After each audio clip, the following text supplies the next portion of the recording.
So, dito naman tayo sa Gulay Station. Ayan. Ganyan kamahal ang mga gulay.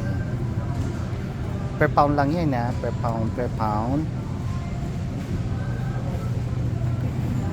Fresh naman tayo.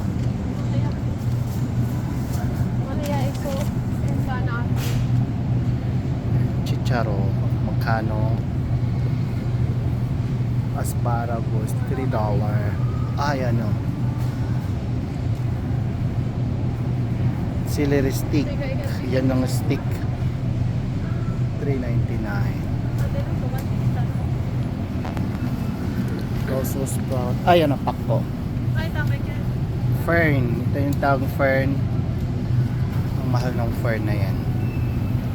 Yan o. $4.99. Sa section naman tayo ng palamain. Ayan. So strawberry jam natin is $5.99. Hindi yan. $6.99. 500 ml $6.99. Ayan. Yung mga no name branded peanut butter. Yan naka-sell. Limit for 6. That's 1 kilogram. $5.99. Yan medyo mura. Pero ang price niya dati is $6.99. Yan. Lipat naman tayo. So naman tayo sa brown sugar section. Lahating kilo, $1 kilo, $3.29 dollar. Yan, iba. 3.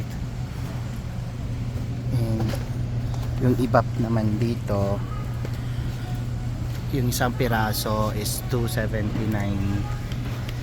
Condensed to $99. Mahal. Yung white sugar pala natin dito. So bagay pala yun eh.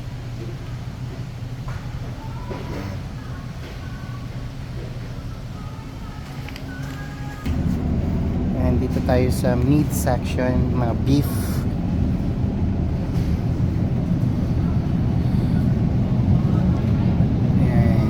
$14, 500 tin.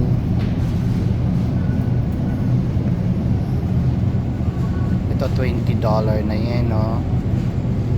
Ng pounds yan lang. Wala pang yan, 1 kilo lang.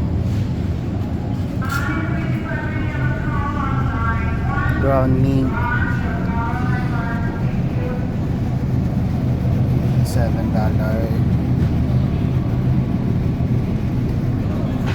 Pounds lang yan.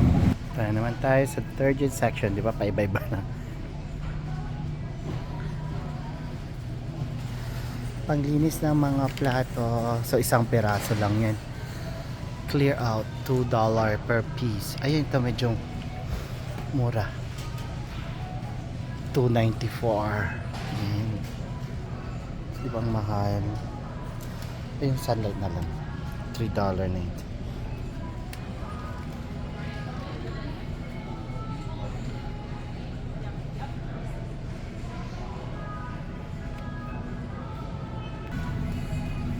So the frozen section ay cool nasa refrigerator section. Milk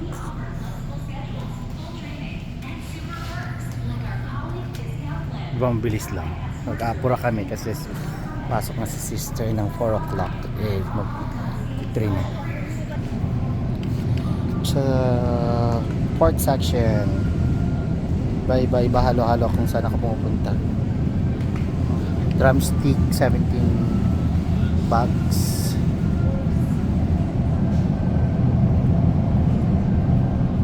So kilo may get. Yan. Bili daw ako ng itlog.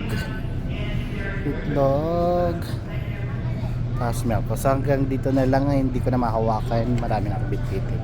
Sa muli. Bye.